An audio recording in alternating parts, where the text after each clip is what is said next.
Hi, good morning. Time checked, 5:32 AM. Ayan, at habang tulog pa ang batang makulit, the usual ay mag-aasikaso na ako dito sa bahay.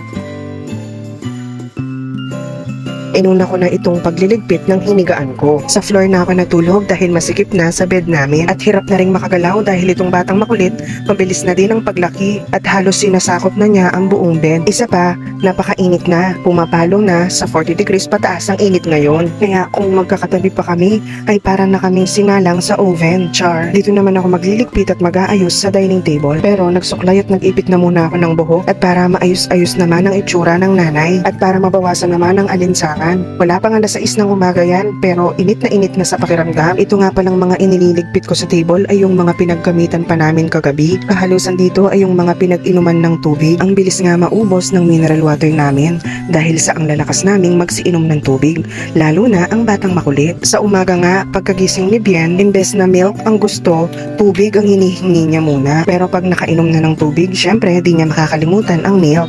'Cause dede is life.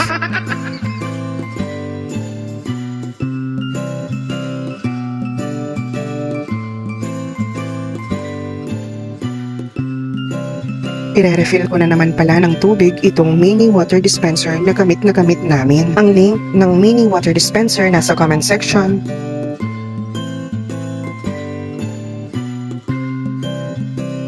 Ayan, at maayos na at pwede na ulit pagpatungan ng kung anik-anik, char. Lilinisan ko rin pala itong sakuban ng mga baso.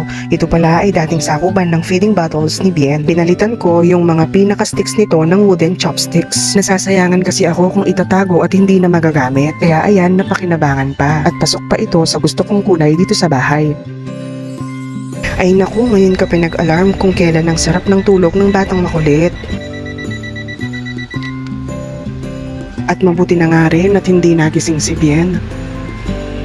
At bago pa magising ang batang makulit ay igagawa ko na ng milk niya. Ito nga pa ng feeding bottle ni Bien, nabili ko lang online. Ang kagandahan nito ay meron siyang gravitational ball sucker. Kaya kahit mag-multiple positions si baby ay makakadede siya. Dito naman naka-attach yung straw at i-attach din ito sa pinakatakip ng feeding bottle. Itong size na napili ko ay 330 ml or 11 ounces.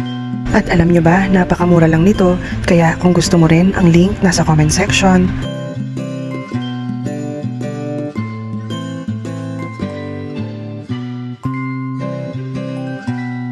Nakakadede si Bien in a sitting position at kahit sa tuwing nanonood siya.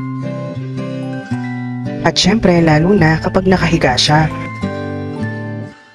Anyway, kinahapunan na yan at ang batang makulit ay tatambay na naman sa labas.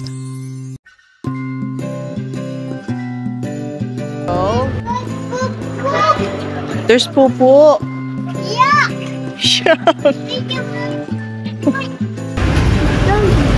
Oh, sige, you call Ate Tamtam. You call her. Sige, you call Ate Tamtam. Oh. Papa.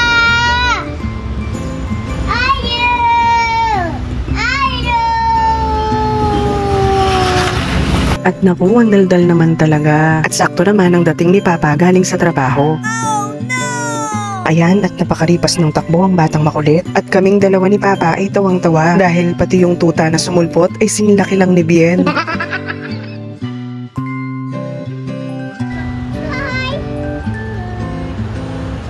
Wait, backwards ka ng konti. Here. Oh. You say hi na. Hi.